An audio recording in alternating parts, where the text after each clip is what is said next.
tu dois passer par le feu. Moi, je n'aime pas ce type d'évangélisation où on dit viens à Jésus et ta vie va changer. Non. Viens à Jésus, tu vas passer par le feu. Viens à Jésus et tu vas pleurer. Viens à Jésus et tu vas vivre la solitude. Viens à Jésus et tout le monde va t'abandonner. Viens à Jésus et tu vas vivre des épreuves. Soyez vrai avec les gens. Arrêtez de leur vendre du rêve qui n'est pas réel. Depuis que tu as accepté Jésus, combien de fois n'as-tu pas pleuré? Et pourtant, quand on t'a évangélisé, on te disait quoi? On va te donner ceci. Même les gens qui évangélisent, oh, accepte Jésus et tu vas te marier. Les païens se marient. Viens, Jésus va te donner de l'argent. Les païens ont l'argent. Ils travaillent dur. Des mauvaises évangélisations, on n'a pas besoin de ça. Les gens ont besoin d'écouter la vérité. Le chemin est étroit. Pas tout le monde peut passer par là. C'est un chemin de souffrance. La Bible dit, celui qui veut me suivre doit porter sa croix. Donc quand tu acceptes Jésus, tu dois présenter aux gens la croix. Présente aux gens le feu.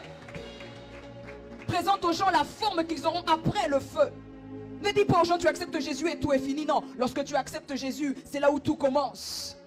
C'est là où les épreuves commencent. Et tu sais pourquoi? Parce qu'avant, tu n'avais pas la marque du Saint-Esprit sur toi.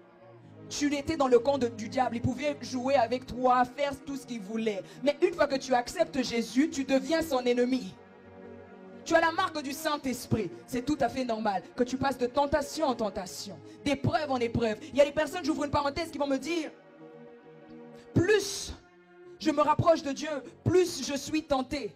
Il faut savoir une chose, je vais donner même un exemple. Écoutez, si dans ce verre, dans cette bouteille, il y a du sable et je commence à remplir d'eau, le sable qui est à l'intérieur va commencer à être visible à l'extérieur, n'est-ce pas? Mais plus je serai en train de remplir l'eau, le sable va disparaître. C'est tout à fait normal que tu voies de plus en plus cette faiblesse. Il y a une délivrance que Dieu est en train de faire en toi. Il est en train de te montrer que, écoute, je te fais passer par le feu parce que tu as telle faiblesse. Ta faiblesse, c'est les hommes. Ta faiblesse, c'est les femmes. Ta faiblesse, c'est l'argent. Ta faiblesse, c'est l'orgueil. Et plus tu es tenté, plus tu dois mettre tes genoux sur le sol et prier. Mais à ce genre de moment, les gens abandonnent Dieu, ils fuient, ils ont honte de Dieu. Pourquoi alors tu laves tes vêtements si elles sont sales? Mais il y a des gens qui disent, je suis beaucoup trop sale pour prier. Pourquoi le sang de Jésus a coulé? Le sang de Jésus n'a pas coulé en vain. Donc même si tu es en train de passer par le feu et tu retombes encore, reviens à Dieu. Prie et avance. Prie. Prie.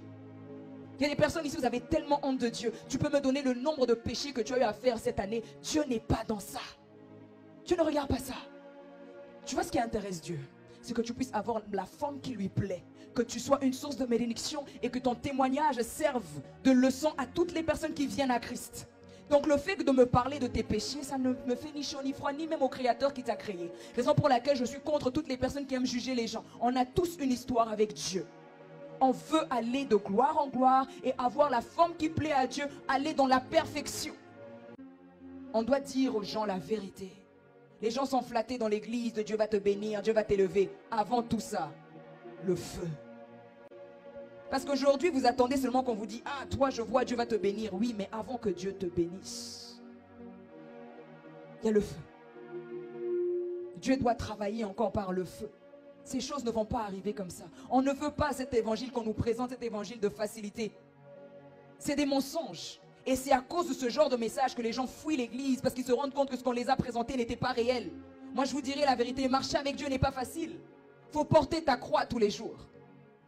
Si Christ est passé par là, qui es-tu pour échapper à cela? La Bible dit dans Luc que nul n'est plus grand que son maître.